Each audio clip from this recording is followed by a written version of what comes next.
September 1948, terjadi proklamasi Republik Indonesia Soviet yang dilakukan oleh Sumarrono CS di Madiun, Jawa Timur. Namun, karena proklamasi ini dan berbagai aksi kekejaman PKI di berbagai wilayah di Jawa, membuat Kabinet Hatta memutuskan untuk menumpas pemberontakan PKI. Bahkan, secara sepihak, militer Indonesia mengeksekusi tokoh-tokoh PKI, termasuk Musso, Amir Syarifuddin, dan beberapa tokoh lainnya.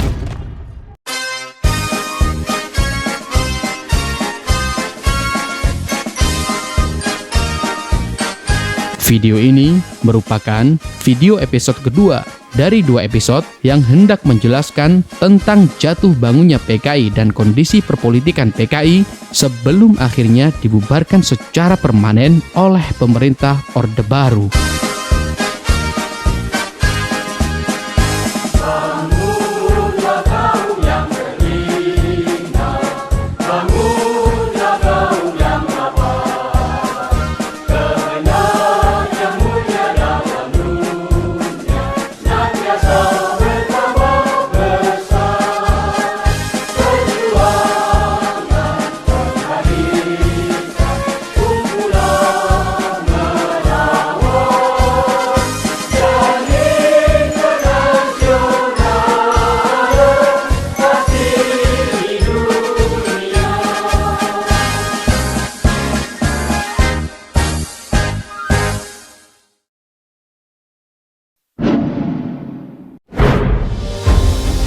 Bensound.com.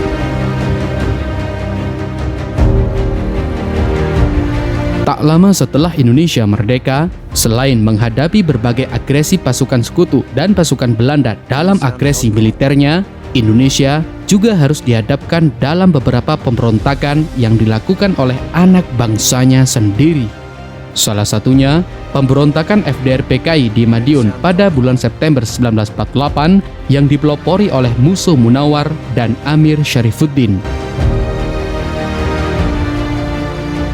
Bensound.com. Presiden Soekarno yang sejak awal perjuangannya ingin mempersatukan berbagai elemen dengan nasakomnya ternyata tidak berjalan mulus. Pada tahun 1947 misalnya, ketika Amir Syarifuddin mengalami kegagalan dalam menjalankan diplomasinya di Perjanjian Renville hingga menyebabkan ia dijatuhkan dan diganti dengan Kabinet Hatta, membuat Amir Syarifuddin merasa sakit hati terhadap pemerintahan Soekarno-Hatta dan memilih untuk menjadi oposisi. Selain itu, saat dilantiknya Kabinet Hatta dan menerapkan kebijakan rekonstruksi dan rasionalisasi angkatan bersenjata atau RERA, sebagaimana yang termaktub dalam Orang-orang di Persimpangan Kiri Jalan, kebijakan RERA ini mendapatkan banyak pertentangan dari kalangan militer, terutama dari militer sayap kiri. Dari orang-orang terbuang inilah yang pada akhirnya Amir Syarifuddin membentuk sebuah Front Demokrasi Rakyat atau FDR untuk mengkritik dan menjatuhkan pemerintahan Soekarno-Hatta, yang mana dalam tubuh FDR ini terdapat partai-partai kecil termasuk Partai Komunis Indonesia atau PKI.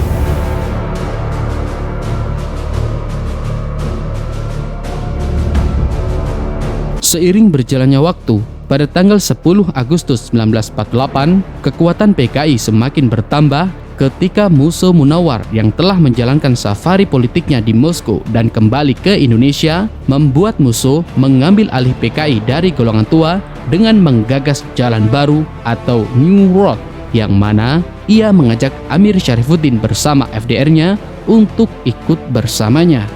Untuk menjalankan apa yang disebut PKI Jalan Baru ala Musso ini, sebagaimana yang termaktub dalam Dari Republik ke Republik, ia berkeinginan untuk mempersatukan partai-partai nasional dalam satu partai, yakni Front Nasional, untuk melawan agresi militer Belanda kedua, meski terdapat kepentingan lain dari FDR untuk melawan Kabinet Hatta. Sehingga Musso melakukan perjalanan ke berbagai daerah di Pulau Jawa, seperti Solo, Madiun, Kediri, Jombang, Cepu, Purwodadi, serta Bojonegoro untuk melakukan propaganda gagasannya tersebut. Di lain sisi, pada tanggal 15 September 1948 terjadi pertempuran antara pasukan Senopati dan Siliwangi yang pecah di daerah Wonogiri, Sukoharjo, Pracimantoro, hingga Baturetno.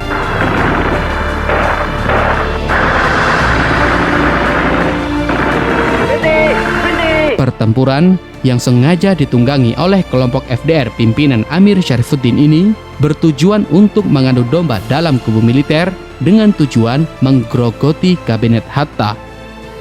Dengan berbagai pertikaian dan propaganda yang dilakukan oleh FDR PKI, akhirnya pada tanggal 18 September 1948, negara Republik Indonesia Soviet diproklamasikan di Madiun oleh FDR PKI.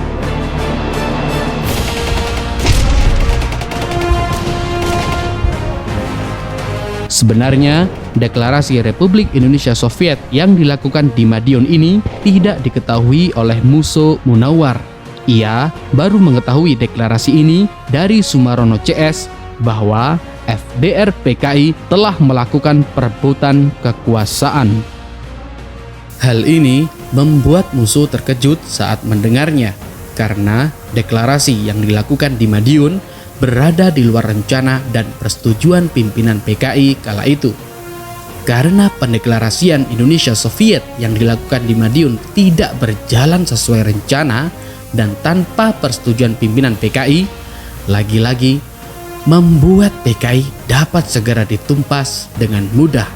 Bahkan tanpa sepengetahuan Musa pula, FDR PKI kerap melakukan berbagai kekejaman terhadap ulama, santri dan berbagai aparat desa di berbagai daerah di Pulau Jawa. Akhirnya, pada tanggal 19 September 1948 atau sehari setelah proklamasi di Madiun, Kabinet Hatta memerintahkan militer Indonesia langsung bergerak cepat untuk menumpas pemberontakan dan menangkap tokoh-tokoh yang terlibat. Di lain pihak, kita masih menghadapi Belanda yang ingin menjajah kembali.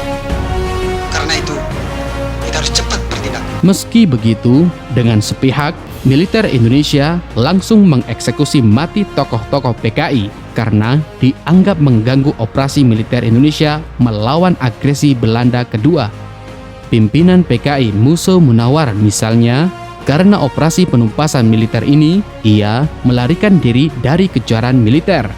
Namun, ia tidak berhasil kabur, yang kemudian ia ditangkap dan langsung dieksekusi mati di Ponorogo. Sementara Amir Syarifuddin dan beberapa tokoh PKI lainnya baru ditangkap oleh militer Indonesia pada tanggal 23 September 1948 di Purwodadi. Dan pada tanggal 19 Desember 1948, Amir Syarifuddin dan beberapa tokoh PKI lainnya dieksekusi mati.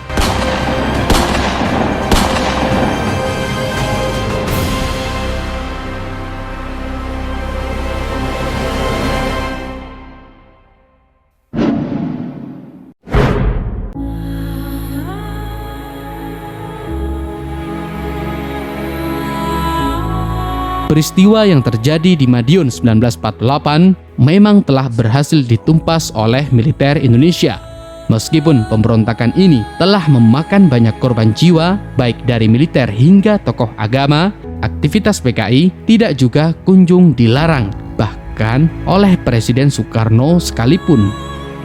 Kesempatan ini kemudian dimanfaatkan oleh beberapa tokoh muda PKI yang berhasil melarikan diri dari penumpasan militer pada tahun 1948. Dan Aidit, Nyoto, Nyono, MH Lukman, dan Syam Kamaruzaman misalnya secara cepat memanfaatkan dan merubah haluan dari partai oposisi menjadi partai pro-pemerintahan.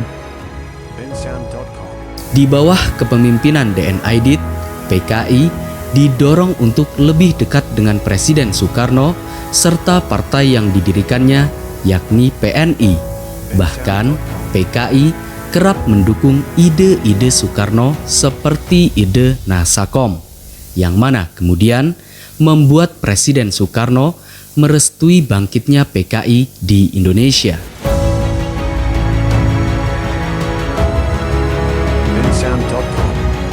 Taktik yang digunakan oleh DN Aidit dan sejumlah tokoh PKI ini memang berhasil meningkatkan pengaruh PKI di masyarakat.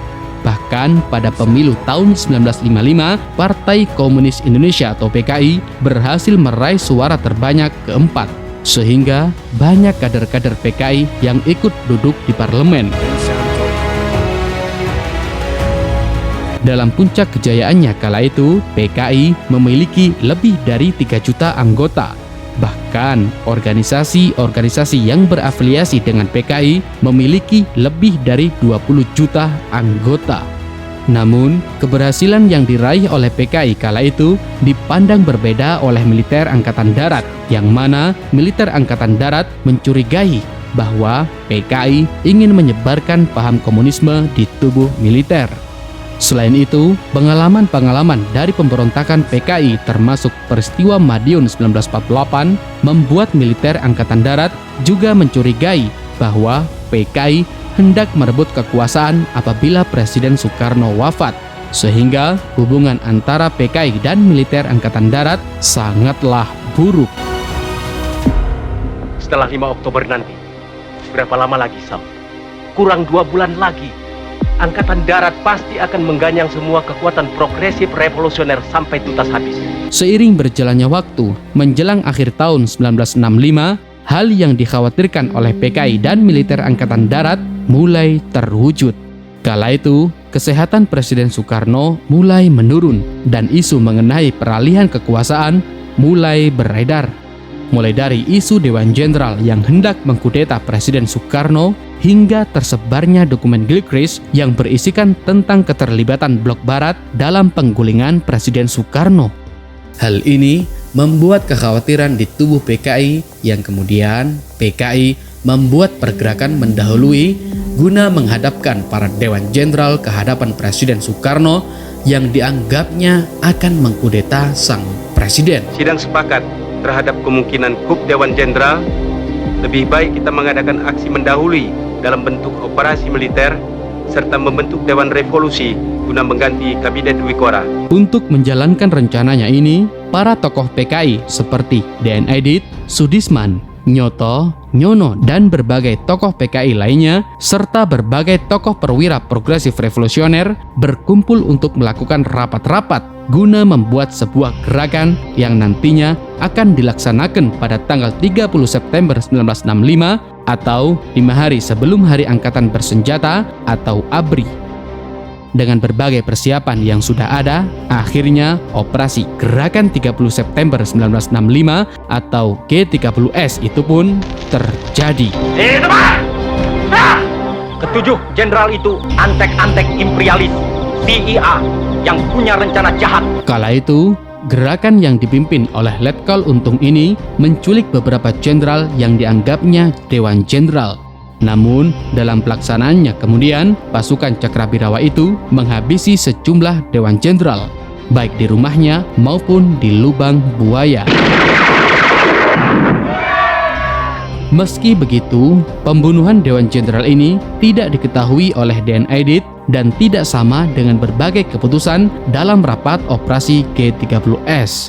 Sebagaimana dari Gestapo ke Reformasi, serangkaian kesaksian D.N. Aidit yang mendengar bahwa para Dewan Jenderal terbunuh terkejut saat mendengarnya, karena dalam rapat-rapat yang telah dilaksanakan hanya menculik para Dewan Jenderal untuk dihadapkan kepada Presiden Soekarno dan tidak ada perintah untuk membunuh.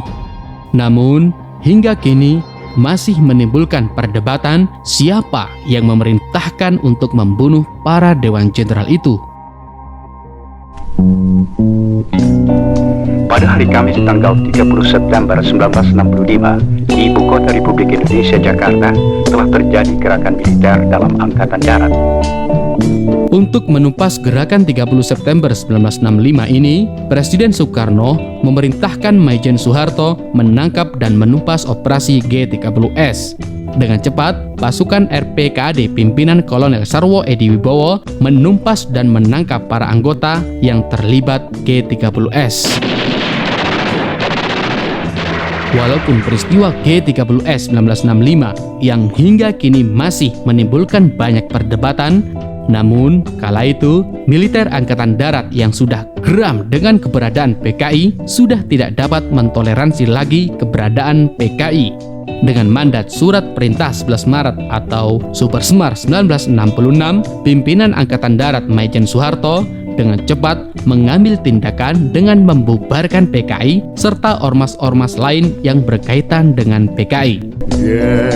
Genjer saiki wis digawa mulih. Kala itu, seluruh anggota serta pengaruh PKI dilenyapkan sampai ke akar-akarnya. Bahkan, orang-orang yang tidak tahu menau tentang G30S serta dianggap pro PKI dan pro Soekarno ditangkap hingga dibasmi sampai ke akar-akarnya. Partai Komunis Indonesia yang telah berjaya kala itu dengan singkat musnah dari bumi Indonesia. Genjer isok didol ning pasar. Genjer saiki wis arep diolah. Perjalanan sejarah Partai Komunis Indonesia tidak selalu tentang peristiwa G30S yang meninggalkan jejak hitam dalam perjalanan perpolitikan Indonesia. Namun, perjalanan sejarah Partai Komunis Indonesia ini juga tentang mereka yang ingin memerdekakan bangsanya serta persatuan nasional untuk melawan penjajah, walaupun dengan jalan mereka sendiri. Pemahaman sejarah dari satu peristiwa ke peristiwa lain sangatlah berhubungan. Dengan kita memahami sejarah secara kompleks dari berbagai perspektif, kita bisa melihat sejarah dengan bijak dari mata ke hati. Salam mata hati pemuda, salam jas merah. Genjer